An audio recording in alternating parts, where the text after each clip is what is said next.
Good afternoon. It's Thursday, end of June. Still in lockdown, still not much to do. So I am back in the park today, Mount Tabor.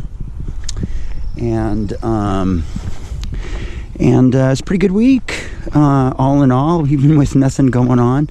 The theater company that I work primarily for, the Northwest Children's Theater, won a bunch of awards this week, and myself included. And it's been a long time coming. At Grammy Awards in Portland, I'd never been nominated in over 37 years of working in this town, but this year I got nominated for 2 awards. And I'm really glad there wasn't a award ceremony this year. It all kind of just went online, but I don't have to give one of those dang acceptance speeches. Oh my God, nothing makes me feel more anxious than that. I get real agoraphobic. I'm terrible at schmoozing. I'm no good at it at all. I just clam right up and I feel stupid and I just want to leave immediately. But that's me. And also, never before in the history of Portland theater, I think, did the judges have to choose between 2 performances of the same role. 2 companies did the same show this year. Here come a couple people, so we're going to let this stop for a second.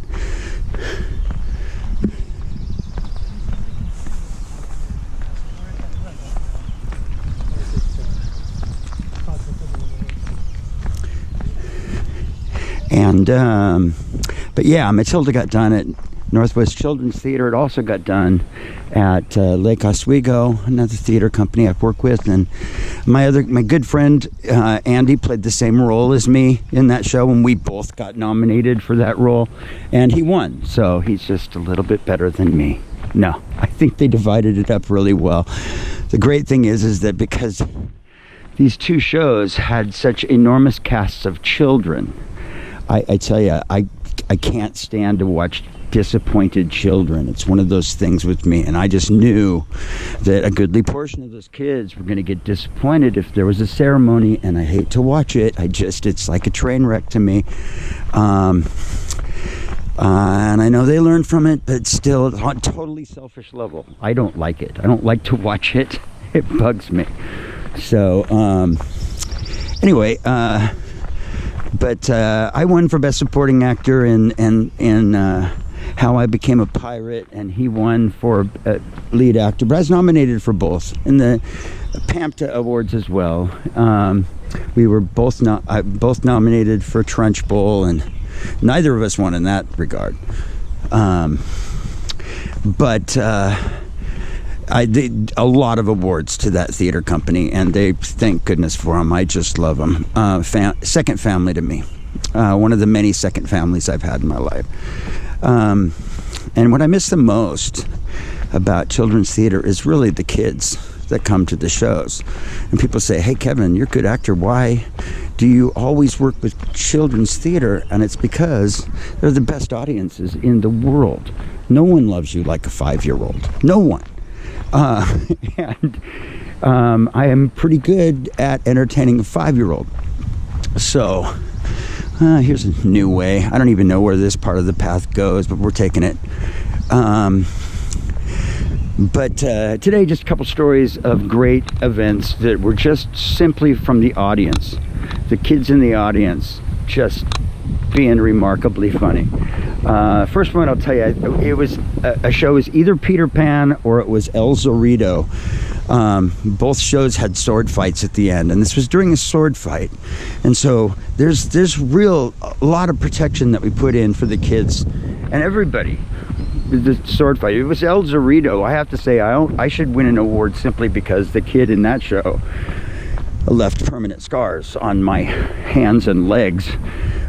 Be careful when you give a 12-year-old a weapon on stage. But anyway, we were at the ending scene. All this tension is building. There's this big sword fight, and suddenly, down the center aisle comes this 5-year-old kid screaming, arms up above their head, "No!"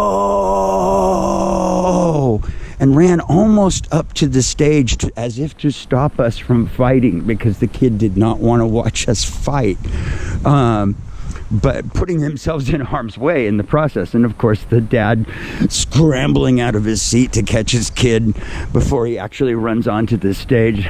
That was a pretty memorable moment that I hold dear. But my very favorite one of these moments involves a kid on the train ride. And I used to do this gig in Hood River where I would act on a train that ran from Hood River to Parkdale, just the backside of Mount Hood, in this gorgeous stretch of Oregon. It's just beautiful. It's beautiful getting there. It's beautiful coming home. It's just beautiful. Anyway, this is an old-fashioned train, so some of these excursions were murder mysteries, but others that we did were train robberies. And basically, here's the gig. The audience shows up to buy a ticket for the train ride. They get given fake money, and then somewhere along the ride, 2 or 3 bad guys will stop the train and hop on and proceed to rob all of the people on the train of their fake money. And it's pretty hilarious, and sometimes the audience members really get into it, and they'll dress all themselves up. And so here comes the story. So this little boy had to be such a cute kid, had to be 5, 6 years old. His dad gets him on the train, and they're wearing identical cowboy outfits, all white, the white hat, which makes it just kind of doubly adorable. And so they're on the train, and at one point, obviously the cutest kid in the car is this kid, and his dad gets him in the aisle in front of me to kind of run me down. Now I'm playing the smarter of the dumb cowboys. Now there's a deal that we did. We don't want to scare anybody on the train, so I played this character called Cletus. And Cletus, he weren't too smart, but you know, his underlings were even dumber than him, so he becomes the smart of the dumb. Anyway, very fun character to play. So I'm playing Cletus, I'm in the aisle, and I'm like, hey, don't you hold that weapon on me, as the little boy is standing in the aisle holding a weapon on me, and his dad is behind him, a little toy gun, and his dad is behind him, and he's egging him on. He's telling him things to say to me. He's like, stop there. And the little kid, stop there. Speaking of little kids, a whole train of them coming by. But yeah, about that age, that kid right there. So his dad's going, hold up. Hold up. So I do. I'm like, what are you going to do? Well, and his dad tells him, and these are the words his dad tells him. He says, tell him, you're a mean hombre. And the kid doesn't get it at first. You're mean, and stops, looks back at his dad. Dad says it again.